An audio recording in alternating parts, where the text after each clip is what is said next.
जब पृथ्वी पर अधर्म बढ़ता है, जब निर्दोषों की पुकार आकाश को चीर देती है, जब सत्ता अन्याय का रूप ले लेती है, तब सृष्टि स्वयं संतुलन बनाने के लिए अवतार लेती है। द्वापर युग में एक अंधेरी रात मथुरा की कारागार में जन्म हुआ उस प्रकाश का जिसने युगों की दिशा बदल दी। वो थे श्री कृष्ण। मथुरा का राजा कंस निर्दयी, क्रूर और भय से ग्रस्त अपनी बहन देवकी की शादी के दिन ही उसे आकाशवाणी सुनाई दी। हे कंस, देवकी का 8वां पुत्र तेरी मृत्यु का कारण बनेगा। भय ने उसे राक्षस बना दिया। उसने देवकी और वसुदेव को कारागार में डाल दिया। एक एक करके 7 संतानों को मृत्यु दे दी। फिर आई वो रात, आकाश में गर्जना, मूसलाधार वर्षा। कारागार की जंजीरें स्वयं खुल गईं और दिव्य प्रकाश के मध्य से भगवान विष्णु ने बालक कृष्ण के रूप में अवतार लिया। वसुदेव ने शिशु को टोकरी में रखा और यमुना पार करने निकल पड़े। उफनती यमुना शांत हो गई। शेषनाग ने अपना फन फैलाकर रक्षा की। गोकुल में नंद बाबा के घर यशोदा की गोद में एक नई सुबह ने जन्म लिया। गोकुल में वो बालक सबका प्रिय था। माखन चुराना, गोपियों को चिढ़ाना, ग्वाल बालों संग खेलना। पर वो साधारण बालक नहीं था। जब ये बात कंस को पता चला कि कृष्ण जीवित हैं और वो गोकुल में हैं, तो फिर उसने पूतना को कृष्ण को मारने भेजा। पूतना आई विष से भरी स्तन लेकर, पर बालक कृष्ण ने उसका जीवन ही छीन लिया। कालिया नाग ने यमुना को विषैला बना दिया। फिर कृष्ण ने उसे बांध लिया और उसके फनों पर नृत्य करने लगे। और जब इंद्र के क्रोध से वर्षा हुई, तो उस छोटे से बालक ने अपनी कनिष्ठा उंगली पर गोवर्धन पर्वत उठा लिया। संदेश स्पष्ट था, अहंकार चाहे देवताओं का ही क्यों न हो, धर्म के आगे टिक नहीं सकता। वृंदावन की चांदनी रात, मधुर बांसुरी की धुन और उस धुन में खोया हुआ हर हृदय। राधा और कृष्ण का प्रेम सांसारिक नहीं था, वो आत्मा और परमात्मा का मिलन था।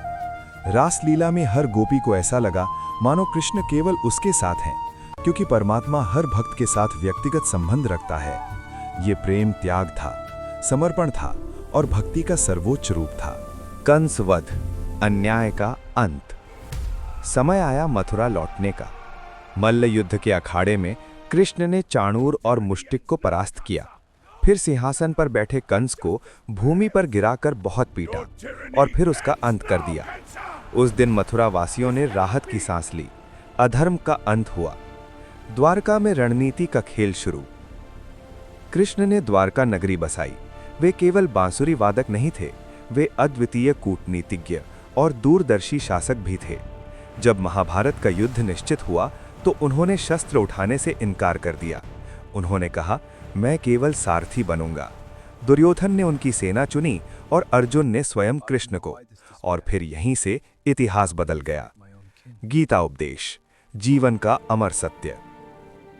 कुरुक्षेत्र का मैदान, शंखनाद, धूल और युद्ध की आहट। अर्जुन ने अपने ही बंधु बांधवों को सामने देखा तो उनके हाथ कांप उठे और कहा, हे माधव, मैं ये युद्ध नहीं कर सकता। तब श्री कृष्ण ने कहा, हे पार्थ, आत्मा न कभी जन्म लेती है न मरती है, वह तो शाश्वत है। कर्मण्येवाधिकारस्ते मा फलेषु कदाचन। अर्थात तुझे केवल कर्म करने का अधिकार है, फल पर नहीं। उन्होंने सिखाया, कर्तव्य से पीछे हटना ही अधर्म है, सत्य के लिए संघर्ष ही धर्म है। और उसी क्षण कुरुक्षेत्र केवल युद्ध भूमि नहीं रहा, वह ज्ञान भूमि बन गया। युद्ध समाप्त हुआ, समय बीता। एक दिन वन में विश्राम करते हुए एक शिकारी का बाण उनके चरण में लगा। कृष्ण मुस्कुराए, क्योंकि ईश्वर शरीर छोड़ सकता है। तो उन्होंने अपना शरीर छोड़ अपने परम धाम वैकुंठ चले गए।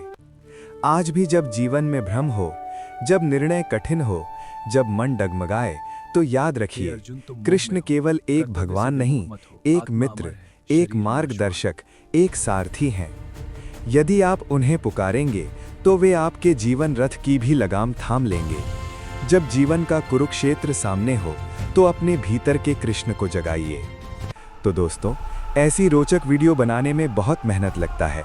कृपया कर लाइक, शेयर, कमेंट और सब्सक्राइब जरूर करें। जय श्री कृष्ण।